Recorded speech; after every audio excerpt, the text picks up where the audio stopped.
I don't think you should start a small business. I'm like, is this podcast episode for you or for the audience? Like, my life outside of my business really didn't exist. It just made me really think, like, why am I doing all of this? Am I doing all of this just to like sell socks? Hello, everyone, and welcome to the Creative Confessions, where we talk about all things artist alley, manufacturing products as an artist, and small business advice. I'm your host, Macy, and I'm the artist and designer behind Mualcaina, a small business focused on kawaii designs. When running your small business, you typically fulfill and process online orders yourself. But when you get to the point where you're consistently receiving a large number of orders, it can get challenging to do it all yourself. And it makes you wonder, is there another way to do this without getting overwhelmed? I'm excited to welcome our next guest, who's known for their non-traditional artist alley products and has recently made the move from processing her own orders to working with a fulfillment center. Without further ado, I'm excited to welcome Hanju, better known as Kokoseoul. Hi, so happy to be here. Thank you for having me on your podcast. I'm honored. Thank you for joining. I'm very excited. So I'd love to start out if you could share a little bit about yourself and how you started Kokoseoul. My name is Hanju. I started Kokoseoul back in April of 2021.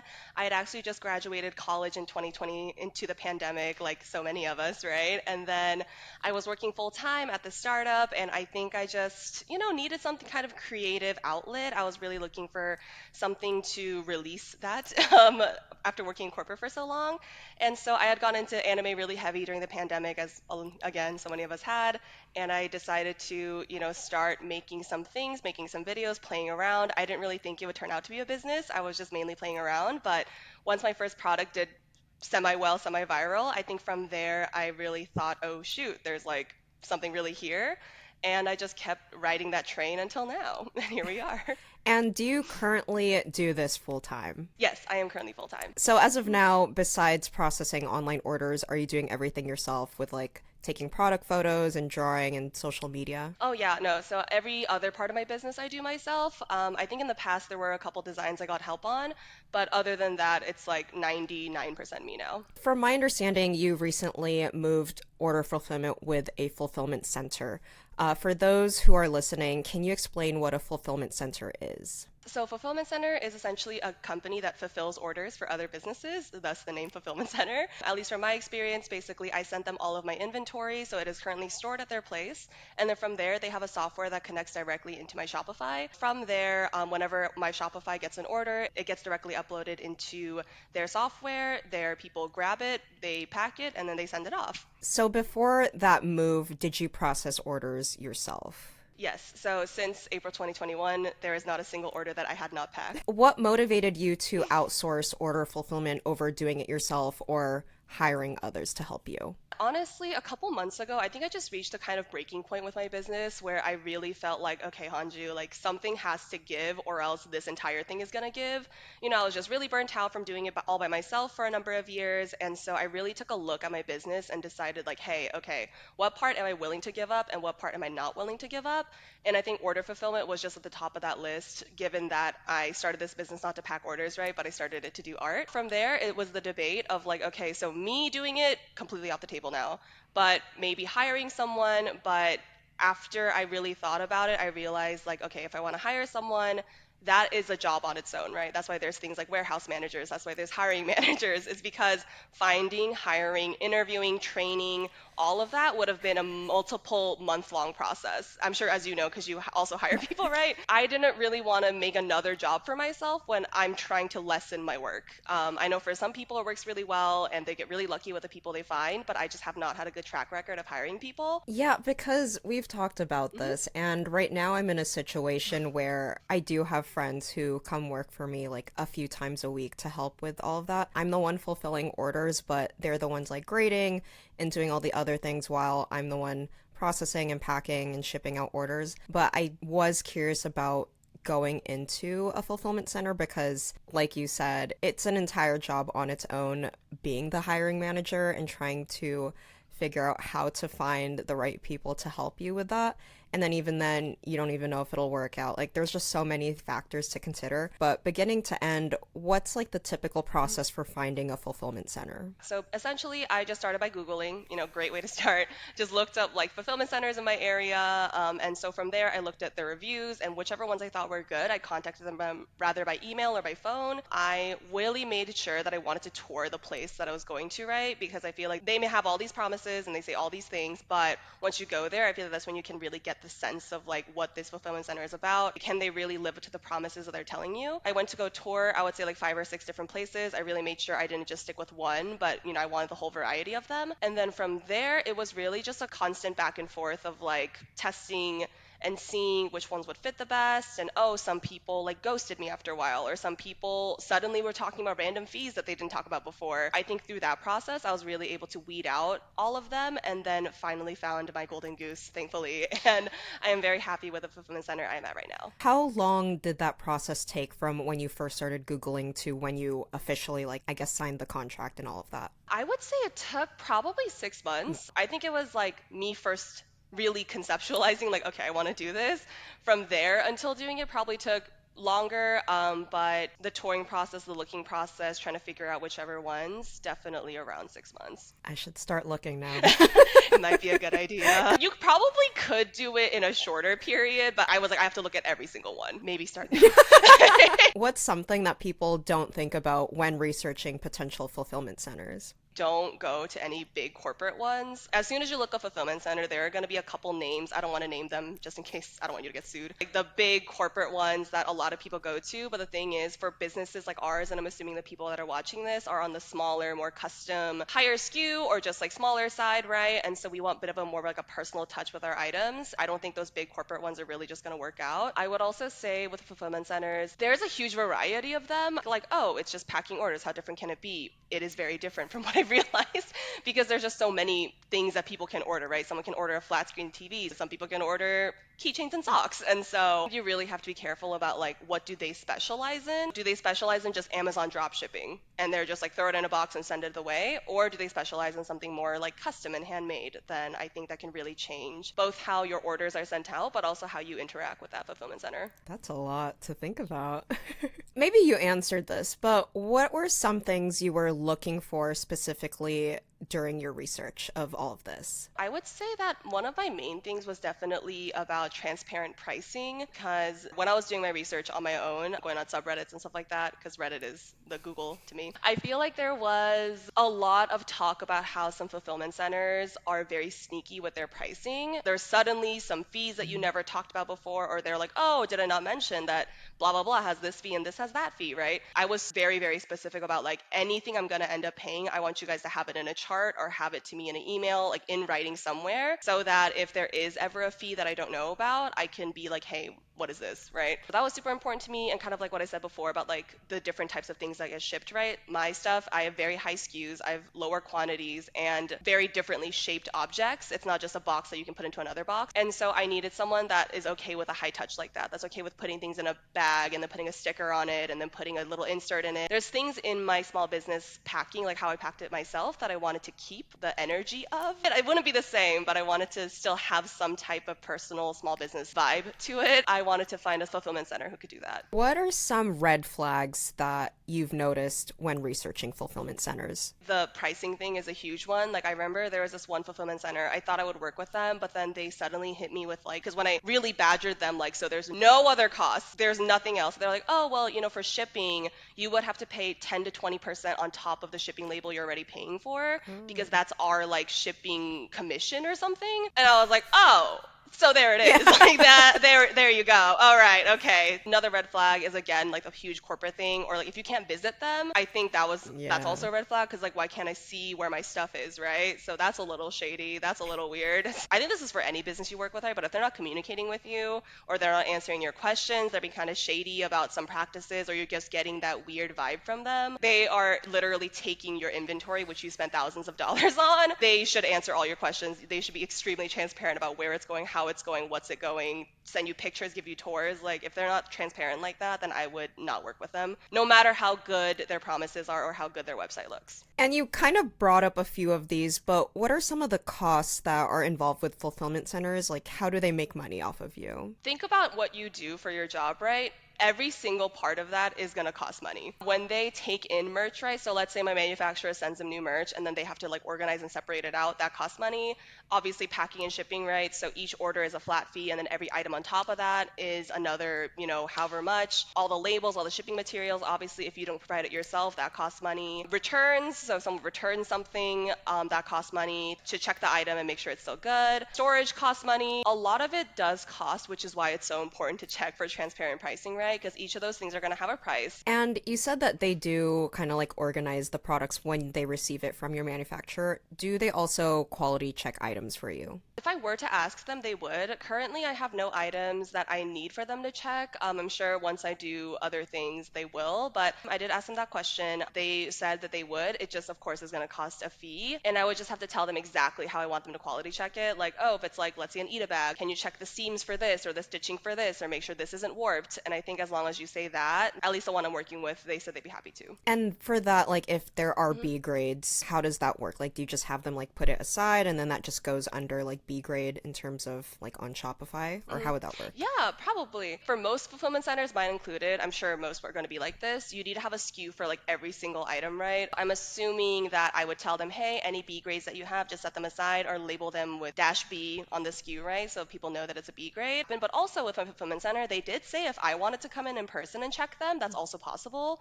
which is why I really like them. If you wanted to come and you be the one to quality check them, then that's totally possible. Like I could just go into their warehouse and separate all my bags or whatever I decide to do. I just would like to not because it's an hour away and Ubers are expensive, but I'm glad that it made me feel more confident in them. I actually didn't even think about that option of actually asking if you could be the one to quality check items, because I actually wouldn't mind doing that rather than paying a fee, especially if they're not too far. And then, like, they can just do Mhm. everything else, because then it's still up to my standard of quality, which is nice. But that's why I would really, really highly suggest going with a local fulfillment center. Sending it far away is an option that works for some people, and especially if you know one where people are like highly recommended, like you have references that say this fulfillment center is awesome, then I would go for it. But I think that you would just feel more confident, and in the case that something goes horribly wrong and this fulfillment center is actually scamming you, then you can get your stuff a little bit easier, right?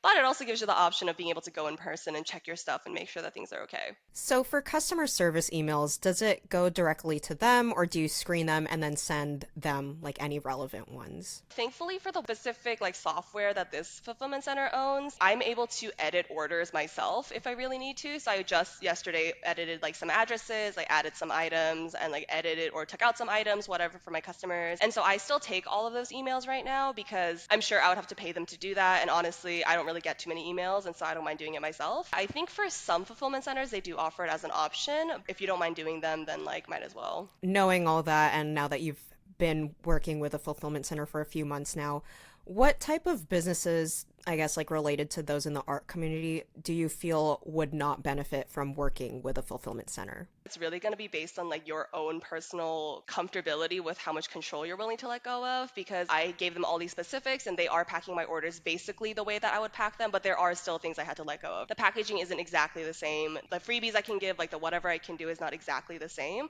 And I don't know what each and every single order looks like. So if you're someone that's super important to you, like that's a part of your business, you're like, I can't let go of that. Like I have to be the one to do all of that by myself. And that's really important to rather my brand or my business or myself, then I think a fulfillment center is probably just going to be a difficult thing for you to work with, because I was like that for sure.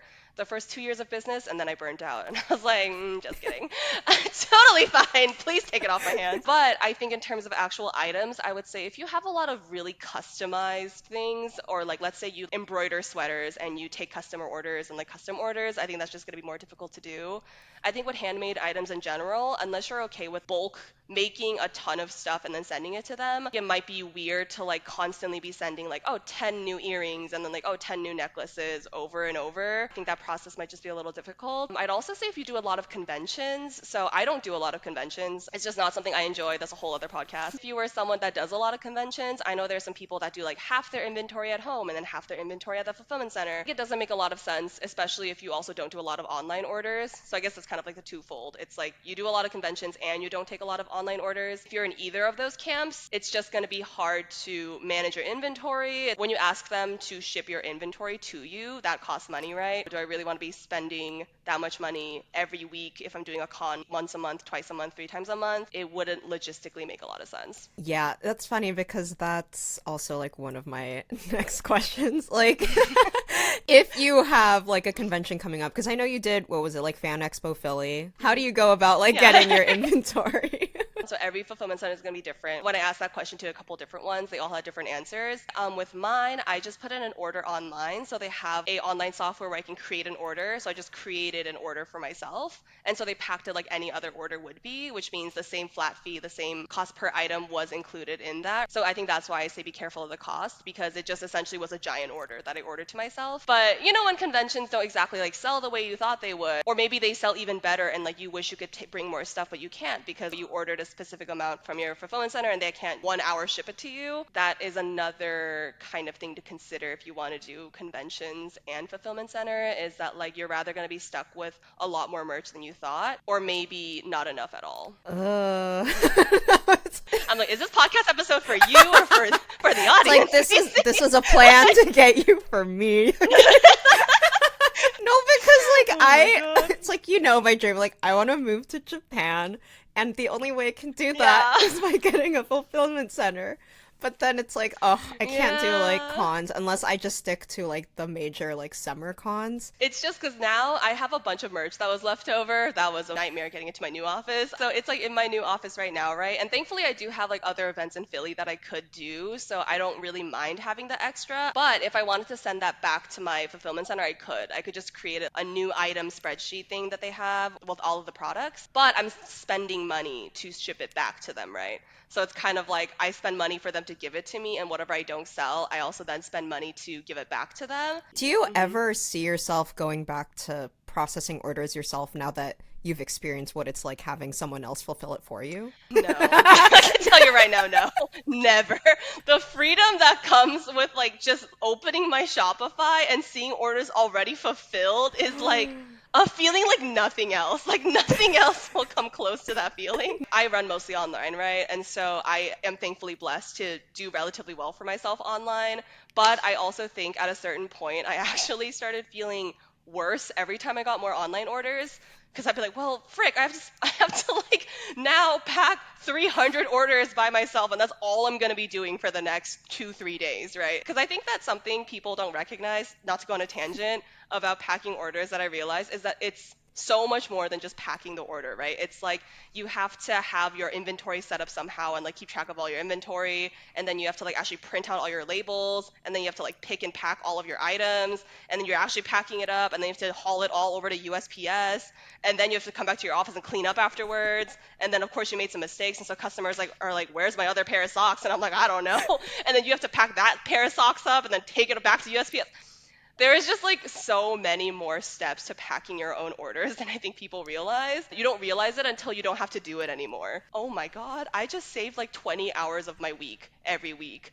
Even if I have to stop this business, I don't think I can I don't think I could process orders by myself anymore.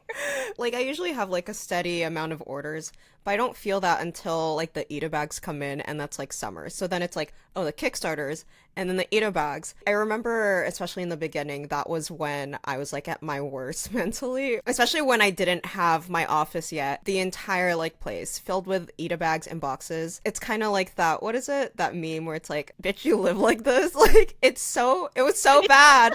I like cried every fucking day because it was so stressful. Mm.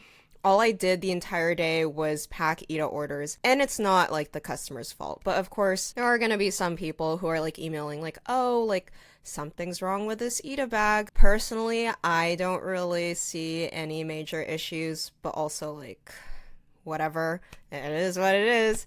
And then that wasn't helping with my mental health too. And I usually get that like every summer. There's like a couple. But then, there's also that like, oh, I loved my Eda bag, blah blah, and like that kind of helped me, but like it was really bad. So I that's why I want Yeah. to like get into a fulfillment center, because then that's also like that's a lot of like mental weight lifted off of your shoulders by doing Yes, that. no, absolutely, absolutely, yeah. Because I really relate to that because so basically, there was a certain point where I was living on my own in Philly. When I first moved here, I was living on my own. I rented a two-bedroom so that I could keep my office with me. But that was a mistake once my onesies came in, because it was just me, Bean, my cat, and then my boxes. Like that was it. I would wake up to boxes. I would fall asleep on boxes. I would wake up to pieces of trash everywhere, and Bean was like laying in between my bags, just like what the frick, like, what is going on? I remember when my onesies first came in, I spent 2 straight weeks. When the moment I woke up to the moment I went to sleep, it was just packing all day long. I had to rent a U-Haul to take it to USPS, and thankfully my current roommate like helped me. And it's just like so much labor and so many things. I know that people are like, oh, but it costs so much, and like it's like a lot of whatever, right? But I think even though, yes, it does cost a lot and there are prices, I think once you get to the point where you have to rent an office, the cost of my office was more currently than what I pay in my fulfillment center on like any given month. Long story short, I was at this Pilates basement that was my office for the last 6 months, but I had to move out because it was too small now. The next biggest place would have been probably at least a K plus, if not more, just given Philly rent and like the space that I needed. And then what? I would have to hire someone to help me, right? Because then that would be another couple hundred a week, a couple hundred a month. So I'm paying all of this money and I still have to do a lot of it myself. I have to go in and I have to clear up inventory and I have to organize things, or I could pay actually less most of the time and have someone else take care of it for me and just let go of some of that control. And if you're doing like 10,000 orders a month, right? Then obviously, yes, it would be cheaper to do it yourself. But the mental strain of fulfilling 10,000 orders a month by yourself, is it really worth it? I don't think so. Now that you have more Mhm. free time since you're not processing orders yourself, what have you been doing with that extra free time? Oh girl, I've been sleeping. Like Good I've been for you. relaxing. Another reason why I decided to go fulfillment center, like I said, right, I was really burnt out from this business. I have not had like a full vacation or like a full day where I didn't do work probably since the beginning, right? I just lost time for myself. Like I wasn't working out. I hadn't like gone on a date in 2 years. Like, oh my God, but to die alone. My life outside of my business really didn't exist. It just made me really think like, why am I doing all of this? Am I doing all of this just to like sell socks? Like, no, I did this because I wanted more freedom and more ability to do things and make my own schedule and whatnot. Packing my own orders just really kept me from that. Of course, I'm able to like think of new products and design more and do like focus on other parts of my business and make more videos. My biggest thing is I want to indulge in more hobbies. I want to see more friends. I want to go on vacation. I want to be able to like do more of my actual life than just working on my business. It's not the first time that my dating life has sucked because of this business. Yeah. I already hate dating. It's already a shitty process. The business almost gives me more of an excuse to be like, oh, well, I gotta pack orders. I I can't be on the apps. I can't do whatever. I have no time. Okay, well, now, Hanji, you actually do have time. So I was like, oh, fuck. I have to, like, know. So when it comes to product photos, like how does that work? Or even with the content that you post on social media with your products, especially since the manufacturer sends it to your fulfillment center, how does that like work with you? I actually still haven't sent a full batch of product to them yet, just because a lot of it sent to ship already to me because I didn't know what fulfillment center I was going to work with. And so I just took out one product each and then I shipped it over to them. But probably in the future, I'll probably just do the same thing with my convention center thing. So just make an order with like one of each item and then have them send it to me. And then I can rather quality check it or I can just take pictures of it. But I actually do still have another office right now. And so I'm sharing an office with another artist friend in Philly. That's where all of my samples and one of each of my products is, because my current house isn't, or my current apartment isn't big enough. We don't really have space for something like that. If I could choose, I probably would have it in my apartment, but obviously, not the choice right now. So I have a separate office. So in terms of products, you have more like untraditional like artist products like onesies, socks, and claw clips, and even like I know you have that corduroy bag. What inspired you to go with these products instead of like prints or keychains? I always like to tell people that I kind of have main character syndrome when it comes to my business. I enjoy doing products that people have never seen before. When I see products that people have already made, something in me just doesn't want to make them anymore. So it's both of like a personal and a business standpoint. I think that people that want to make keychains and stickers, it's a great way to start and it's a great thing to do. And obviously they sell very well. Personally for me, I just wanted a booth where people could come and be like, oh shoot, I never see blank at cons or I never see blank online before. Funny enough that at Artist Alley, it both serves me but also is kind of a detriment to me because yes, people are like, whoa, I've never seen socks before. But I've also noticed that people sometimes come into Artist Alley and they have a mission in mind, right? They're like, I want to buy prints, I want to buy stickers, I want to buy keychains because that's what they know is at Artist Alley. And some people collect those things, right? Versus me, where it's like, oh yeah, I like socks and those are cool, but I didn't come in here looking for a bag strap. I didn't come in here looking for a patch. Sometimes that means I'm going to buy 10 socks because I never see those at Artist Alley, or it means, oh, sorry, I didn't budget that in. But online, I think I've seen a lot of success because it's not really seen and not a lot of people are doing it. It's interesting because there are some people that I've seen in Artist Alley who might have like anime socks, but it's not as consistent like with you. Like maybe they'll have one or two socks, Mhm. but then you have like, if people have seen your wall of socks, it's like you're the person to Yes. go to when it comes to that kind of stuff. I think it's also because these are items that I just really like too. Like I like socks. Maybe it's because I was never really like an anime kid in high school and middle school and stuff. Like I started this when I was an adult, right? Keychains and stuff, I like them, but they never really attracted me as a consumer. Like I'm not really someone that enjoys keychains. I think things like socks, I'm like, oh well, you always need socks. If an item isn't necessarily your bestseller, but it's also not like the worst performing product, how do you know when to phase it out versus keeping it in your catalog? I usually decide it on how long it took to sell the thing and also how annoyed I am with that item. It's like if I was like,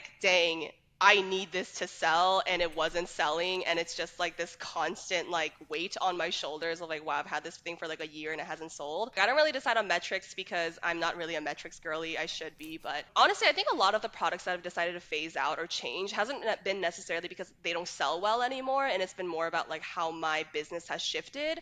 Because when I first started, I had like receipts, so they were like prints. I had prescription bottle stickers, I had key covers, like just different items that now I'm just not really interested in selling anymore for a variety of reasons. Those are still selling well, like people still really like them, which is why it was so hard for me to let them go. But I had to kind of make a choice with like, okay, well, I want my business to start shifting into a different type of direction. I like apparel a lot more. I'm trying to lean more that way, but if I'm trying to do that, then certain items just don't really fit into that picture of what I want my business to be anymore. I'm right now in that situation where I'm trying to phase out some items. I've been trying to phase out, like, what is it? I had this one keychain. It's like the candy bag keychain.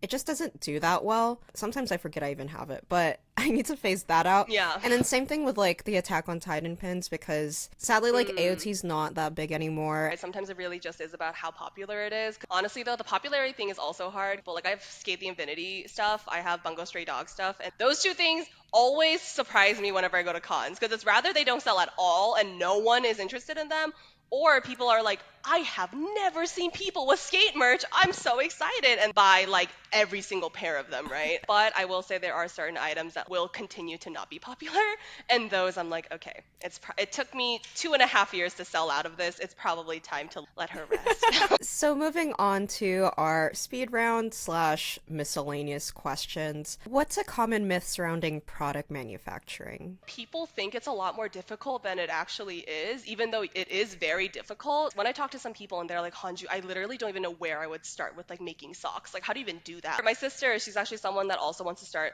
a different type of business, right? And I remember I was talking to her about a few things and she was like, oh, I didn't realize that it could be that easy. I draft a sample, I send it to a manufacturer, they send me a sample, I like it, and I make stuff. At each step, there could be so many things that go wrong. The actual process of it is easier than people think, and I think people are just really intimidated by that process. There are a lot of ways to just dip your toes into it, like keychains and stickers and stuff like that, right? And then the bigger stuff, yes, it'll take longer. Yes, it'll be more expensive. It's simple, but not easy. Yeah, I remember when I first got into running like Mualcaina. I think this was like Mm. like late 2020 or so. And I remember seeing some of like the bigger artists at the time running Kickstarters because I think this was like, I don't know if I'm pronouncing her name correctly, but like Gianna Draws. I think it was like her Kickstarter or like another person's Kickstarter that was like the first one that I pledged for, and this was for her crew necks. And then it got me thinking like, oh, because when I think of Kickstarter, I'm thinking Shark Tank, like I have to invent something new. Yeah. It's like, oh, like if I have a Kickstarter, I have to Hmm. go on Shark Tank for some reason. um I can use Kickstarter or like any crowdfunding platform to make my own products. I used to think like, oh, if I'm an artist and I want to make something like a sweater or whatnot, I have to collaborate with a big name brand like Nike or something. That's when I realized like, oh, I can make things myself and make it come to fruition by going to manufacturers like on Alibaba and whatnot. And it made me realize like you said, it's so simple. You really like shortened and clarified it like really well, where it's just like you draft something, send it to a manufacturer, try out a few manufacturers, get sample, and then if you like it, you order the MOQ, minimum order quantity. It's like when you try anything new, right? When you first get into anything, you're like, oh my God, this is crazy. Like, I don't know how I'm going to do any of this. But then once you actually get into it, try to remove that fear by just trying something small. You don't have to do a crazy, giant, multiple bag, eat a bag as of your first Kickstarter. I know some people that do, and, kudos to them. And then you'll get into the I want to rip my eyes out part of it when you can't find a good manufacturer after sampling 5 different ones. When it comes to your business, what do you invest in and what are you cheap about? I definitely invest a lot into sampling. Yes, it gets super annoying by your like third or fourth sample. Like, wow, I'm still paying $150 for one bag. That's fun. But I do think it's really important to like get your samples as correct as possible so you're not coming with a product that you don't expect. I also invest a lot into my products, obviously, in my inventory. I am a little bit of a risk taker when it comes to that, very much like I'm sure it'll turn out well. And I think it's both served me really well and really poorly in some areas. And then invest the least in, I probably would say packaging has gotten less and less invested in. I've realized most people just really want their product to arrive to them in a safe way. And I think packaging was starting to really stress me out about like, oh my God, like it's not pretty enough or it's people are gonna like hate this, blah, blah, blah. But it's like, okay, Hanju, would people rather pay more for a product because you're spending so much on packaging? It's not like ugly. I'm not just like throwing it in a box and shipping it, but it's simplified down a lot. What is your controversial small business opinion? I don't think you should start a small business.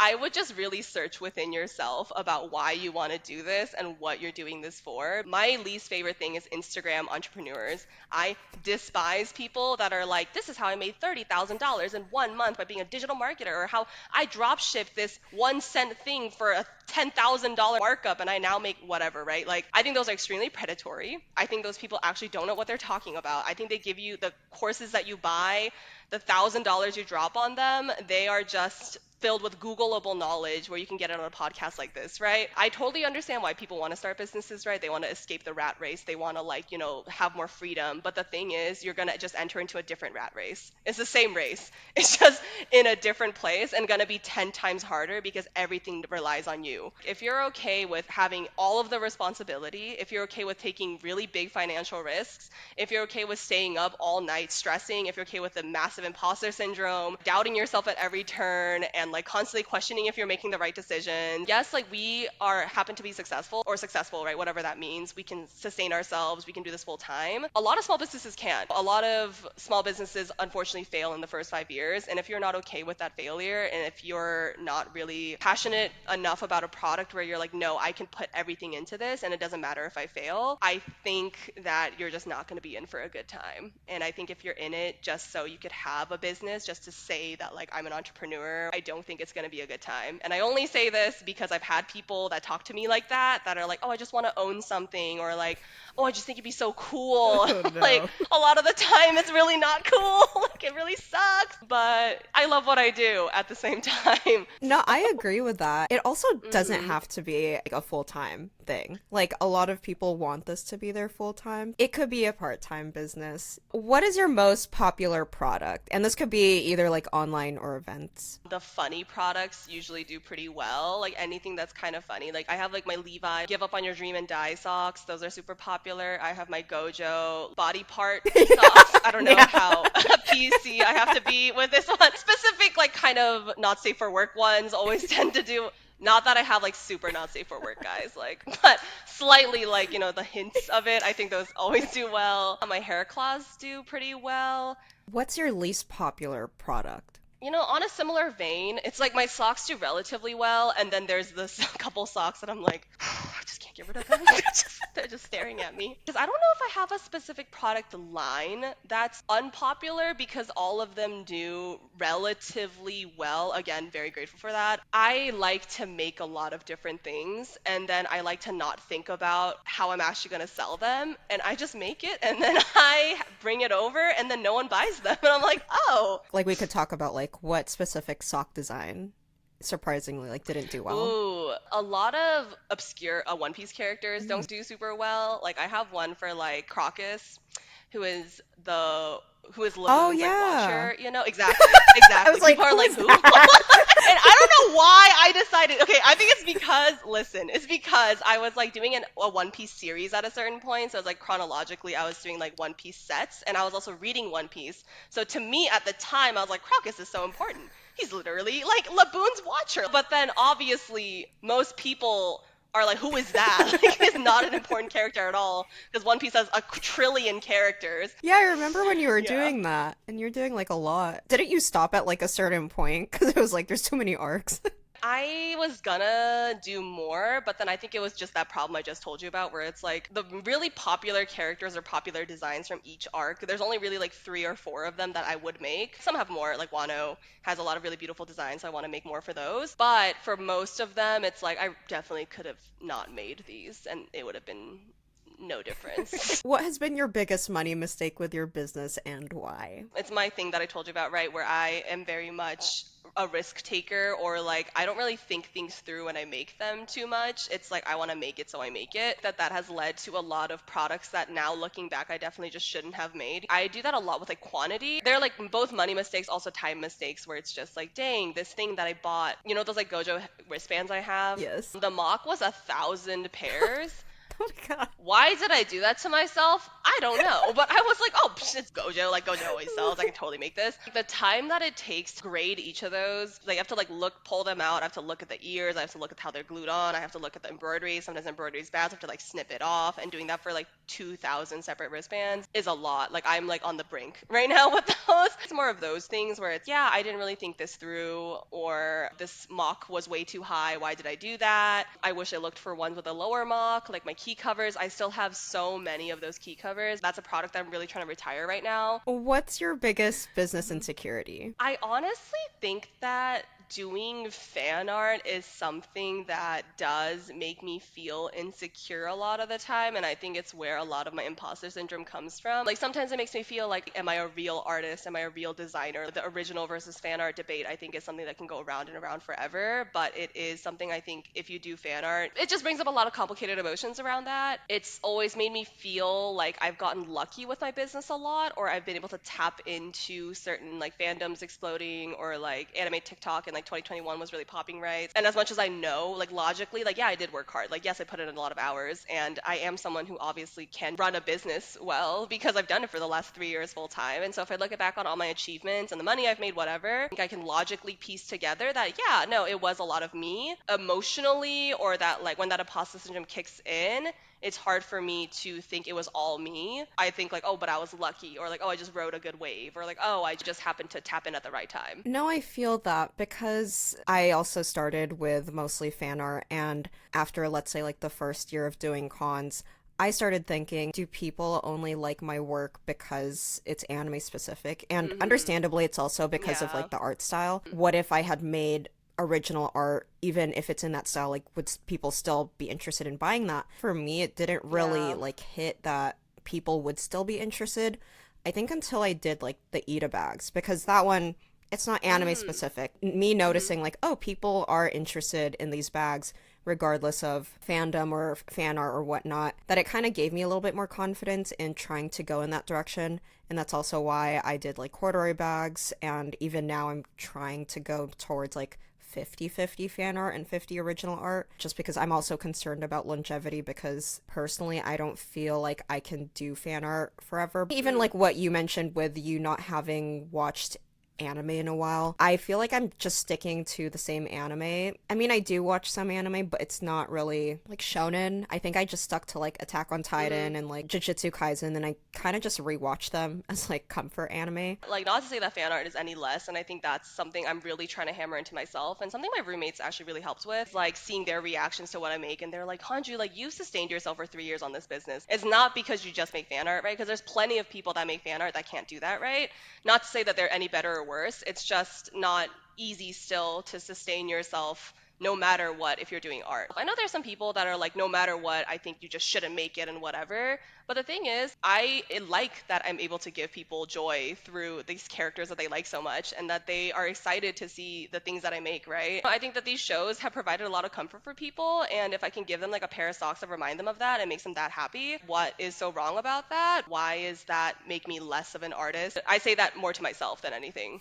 Even when I went to Japan, like you saw like my stories, I'm always like, I don't want to Hmm. buy anything from anime or like a lot of the other official art Yeah. because they're not that good. Obviously, I did buy some things, but for the most part, like a lot of the Hmm. things that I would want to buy, I can find them in Artist Alley and they look better. And then I'm Hmm. supporting a small business, so like why wouldn't I want to do that? I also agree with you where I don't know if I want to do fan art for the rest of my life, but it is something I've wanted to do when I was younger too. Like if I look back, like I said, right, I had like Harry Potter jacket designs and like random like Marvel designs that I wanted to make just because I think it's really cool to take something that you enjoy watching, like the show or whatever, and then make something super cool out of it and turn it into something different. When did you first feel successful with your business and what does that word mean to you? That's another struggle I have with the success because it's really easy for me to compare myself to other businesses, especially with social media, right? Social media is just designed to make you compare yourself to other people. Like the first time I really felt successful was probably when I quit my job to do this full time. Like that was just a crazy feeling of being able to be like, okay, I can take this step with some confidence because, it's making me enough money. The first time I really hit like a crazy number in my sales. I don't like saying specific numbers just cuz I don't want more people to compare, right? With me and them, but it was like a crazy number to me. I was like, oh my God, I've never thought I could make this much in like a weekend. That first initial shock really got to me. I am trying to change my view on success from being about numbers and metrics and more so about how I feel about the business or how much time, my balance, and how I'm living my life, right? Kind of what I'm doing right now. I'm trying to see success more in the fact that like this thing can sustain me. This art that I've made, people want to buy it, and I have enough time to see my friends. I have enough money to live a comfortable life and pay my rent and go out every once in a while and get a drink at a bar. Because before it was definitely more about numbers and how can I reach this whatever number. I think when you do that, it's always easy to then think about the next number and think about the next goal then. Because it's like, oh, I already reached that. Like that was last year's number. And now I want something more. And this constant need for more, this constant search for more and better and higher and bigger. But sometimes it doesn't have to be like that. Again, that's capitalism. You always have to be doing and making more. But no, actually, it's okay to just sustain and to like maintain. And that honestly is sometimes harder. I totally agree with that because I also feel the same way. I know in the beginning, I feel like everyone or most of everyone is going to be numbers oriented because naturally you do want to hit specific goals because you can't really live comfortably if you don't hit like specific goals. But then I feel like after a while, you realize, okay, like it's a pretty stable business and I'm able to fund the lifestyle that I want. It may not be like, oh, I'm able to buy a Tesla in cash or whatever expensive car. Like you said, you're able to go out with friends, run your business without really worrying too much about it. I know last year I did get burnt out with events, and the fact that I'm able to kind of do like 50-50 with mostly like online and then just pick the events that I do want to do just because I'm not super reliant on it. Oh, I get to travel or I don't really have to worry about like how much is in my bank account when I want to go get boba whenever I want, and really just enjoying that and having that financial stability in a way and not needing to make multiple five figures a month. Like that would be nice, but I'm also happy with where I currently am with my business and just really accepting that. Of course, it's like always great to make more money, right? And a part of the reason why I did move to my fulfillment center is so that I could focus more on reels and like making more money and like, figuring out different things. But making that a goal of making more money is hard to let go of. Like I say all this, but of course, still in my head, I'm like, oh, I wish I made Yeah. more. But like, I just want to be content in my life and not have to work too much and just exist. What business goals are you pursuing right now? Honestly, it's just been a lot of what we've been talking about. Like I said, right, you are your business and the business is you in a lot of ways when it's just you running it. I think I'm trying to find sustainability in my business also by finding sustainability in myself and like how I interact with it and how I work with it. My major goal right now, I don't really work on goals. First of all, so I'm not really a goal person. I think I'm more of trying to figure out like how I want it to go. And so I'm hoping that I can find a good balance. I'm hoping I can find a better schedule with it. Are you working on any big projects or new products that you'd like to share? I do have a bunch of new products that I'm thinking about right now, and I've been sampling for months, if Yay. not close to a year. There's a lot of bags I'm working on right now. There's this like one plush I'm working on right now. I'm trying to get into bigger apparel right now. Actually, a goal I should have is really learning how to prioritize because like, once I moved to the fulfillment center, a part of me was like, oh my God, yes, I finally have time to like do all these things that I wanted to do. But I think I overwhelmed myself a little bit. So I'm trying to like bring it back a little, like be like, Hanju, we have time. We can do all these things. There are a number of things I definitely want to do. And I think I'm pushing it more towards apparel for sure. Some more OG stuff, less anime heavy things. I've been really into Genshin and Honkai Star Rail recently. Talking about a money investment, that's definitely an investment that I've made. So I feel like I might lean more towards that arena, especially because fan art for Genshin and Honkai is a little bit more like accepted from them specifically. Anime, like I still like it. Of course, I still like enjoy the shows, but my interests have evolved. But I can never escape Gojo, let's be real. So, as you know, I was very interested about going into the fulfillment center route, so this has been super insightful.